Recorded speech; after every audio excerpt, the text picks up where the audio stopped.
ଡିସେମ୍ବରରେ ମିଳିବ ସୁଭଦ୍ରା ଯୋଜନାର ଚତୁର୍ଥ ପର୍ଯ୍ୟାୟ ଟଙ୍କା।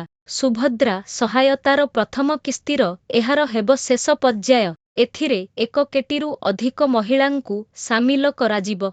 ଏନେଇ ସୂଚନା ଦେଇଛନ୍ତି ଉପମୁଖ୍ୟମନ୍ତ୍ରୀ ତଥା ମହିଳା ଓ ଶିଶୁ ବିକାଶ ମନ୍ତ୍ରୀ ପ୍ରଭାତୀ ପରିଡ଼ା।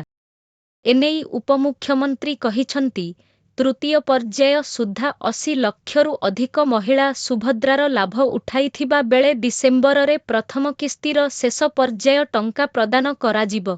ଏହାପରେ ଆସନ୍ତା ମାର୍ଚ୍ଚ ମାସରେ ଅନ୍ତର୍ଜାତୀୟ ମହିଳା ଦିବସରେ ଦ୍ୱିତୀୟ କିସ୍ତି ଟଙ୍କା ମିଳିବ।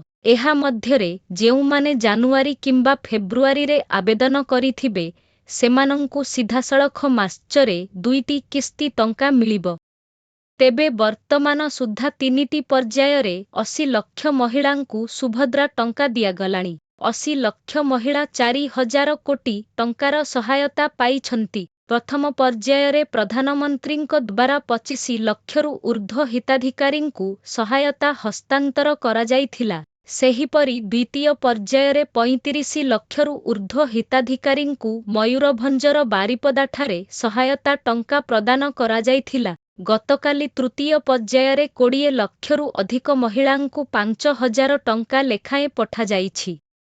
ବର୍ତ୍ତମାନ ସୁଦ୍ଧା 1 କୋଟି 16 ଲକ୍ଷ ମହିଳା ସୁଭଦ୍ରା ଯୋଜନା ପାଇଁ ଆବେଦନ ହେଇଥିବା ବେଳେ ଏଥିରୁ 2,67,000 ମହିଳା ରିଜେକ୍ଟ ହେଇଛନ୍ତି।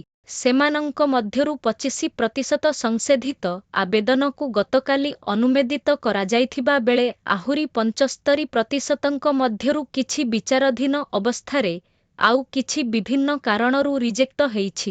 ଏଥିସହିତ 5 ଲକ୍ଷ ହିତାଧିକାରୀଙ୍କ ଗୋଟିଏ ନମ୍ବରରେ ଏକାଧିକ ଆକାଉଣ୍ଟ ଥିବାରୁ ଖାତାକୁ ଟଙ୍କା ଯିବାରେ ଅସୁବିଧା ହେଉଛି। ତେବେ ଅନ୍ତର୍ଜାତୀୟ ମହିଳା ଦିବସ ପର୍ଯ୍ୟନ୍ତ ସୁଭଦ୍ରା ପାଇଁ ଆବେଦନ କରିହେବ। ଆପଣଙ୍କୁ ପସନ୍ଦ ଆସିଥିଲେ ଲାଇକ୍ କରି ଦିଅନ୍ତୁ, ମତାମତ ଜଣାନ୍ତୁ ଓ ଅନ୍ୟମାନଙ୍କ ସହ ସେୟାର କରନ୍ତୁ।